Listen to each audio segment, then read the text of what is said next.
Pemirsa, Pancasila yang menjadi dasar negara Republik Indonesia harus tetap tegak dan berdiri kokoh menghadapi ancaman paham radikal yang mengglobal. Generasi muda bangsa Indonesia diharapkan menghayati dan mengamalkan nilai-nilai yang terkandung dari Pancasila dalam pergaulan dan kehidupan sehari-hari.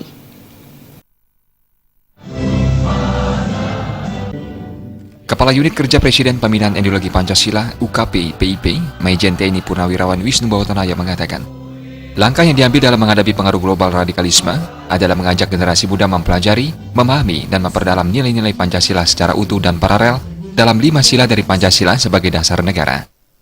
Nilai-nilai Pancasila diaplikasikan dalam kehidupan sehari-hari, seperti rajin beribadah, menjadi manusia yang beradab, memiliki sopan santun dan budi pekerti yang baik, selalu menjaga hubungan yang harmonis, dan mempererat tali persaudaraan antar sesama.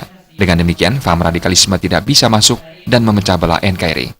Diharapkan generasi muda belajar dengan baik dan duduk bersama membuka cakrawala pikiran yang cerdas.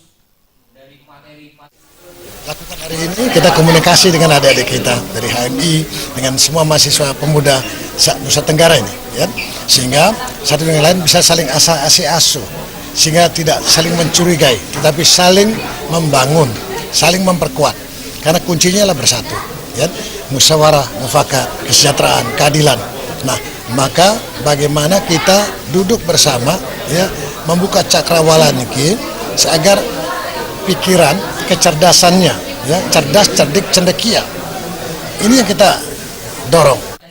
Dalam seminar kebangsaan nasionalisme dengan tema Menolak HTI, Memperkokoh Pancasila dan Merawat Kebinekaan, Sekretaris Umum Batko Himpunan Mahasiswa Islam, HMI Bali Nusra Hendri Haryawan mengatakan, pernyataan sikap untuk membubarkan HTI karena sejak terbentuknya, HMI sudah sepakat Pancasila sebagai dasar negara kesatuan Republik Indonesia.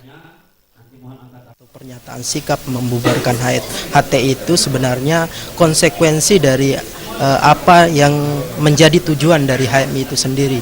Jadi kita bersepakat sejak awal bahwa Pancasila lah sebagai dasar negara yang sah yang harus diakui dan dikawal oleh HMI. Sehingga kemudian apa yang menjadi kegiatan hari ini dan pernyataan sikap hari ini menjadi kelanjutan dari sikap HMI sejak terbentuknya HMI itu sendiri. Wisnu Bawatanaya menambahkan, semua rakyat baik secara individu maupun kelompok harus menyatukan hati dan pikiran. Jangan mudah terpengaruh dengan paham-paham yang bertentangan dengan ideologi Pancasila. Artaya Bali TV.